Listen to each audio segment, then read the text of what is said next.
दो युद्धपोत navy ship खराब मौसम में भी लड़ सके, इसलिए युद्ध का अभ्यास कर रहे थे।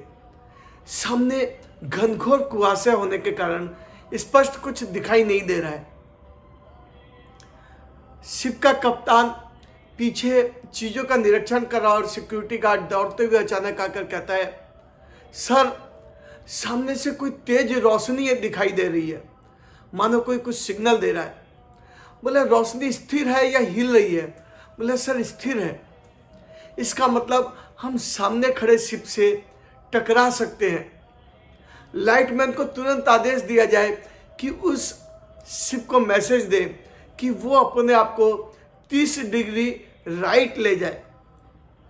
लाइटमैन ने मैसेज देकर रिप्लाई दी, सर वो कह रहा हम हट नहीं सकते, आपको ही हटना पड़ेगा, प्लीज आप अपना शिप 30 डिग्री लेफ्ट ले जाए। बोले उसे समझाओ हम नहीं हटेंगे, हम बड़े युद्धपोत हैं, उसे ही हटना पड़ेगा। लाइटमैन ने कुछ समय तक सिग्नल दिया और फिर कहता है, सर वो कहता है हम तो किसी भी हालत में नहीं हट सकते और हटना आपको ही पड़ेगा। तो सर क्या करूं, मैं 30 डिग्री लेफ्ट ले जाऊं? बोले नहीं, उसे समझा दो कि हम बड़े युद्धपोत और नहीं तो जब सामने आएगा तो खुद ही बड़ा साइज देख करके अपने आप को डाइवर्ट कर लेगा।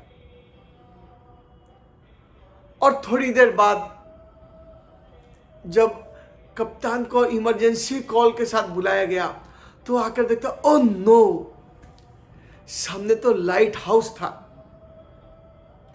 अब आप सोच रहे होंगे कि शिप टकरा गया या बच गया।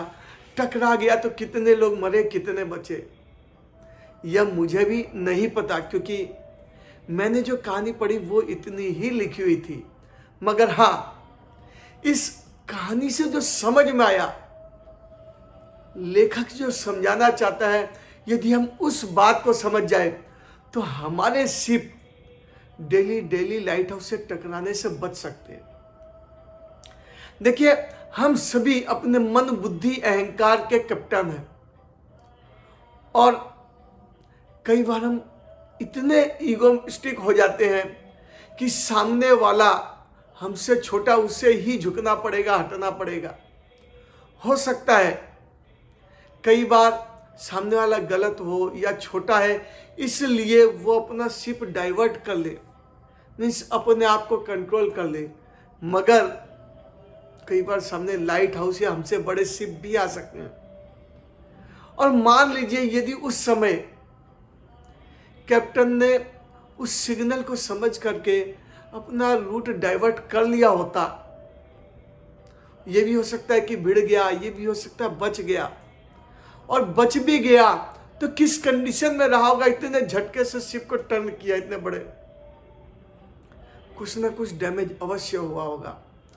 मगर हम यदि सामने वाले के सिग्नल्स को समझे, उसके भाव को समझने का प्रयास करें, तो हो सकता है कि हम बार बार भिड़ने से बच जाए। देखिए, सेल्फ ईगो होना चाहिए, अपने स्वाभिमान के लिए आवश्यक है, मगर हर बार सामने वाले को झुकाकर या अपने आप को इतना बड़ा समझकर इतने इगोस्टिक न हो जाए कि हम गिरते रहे, भिड़ते रहे।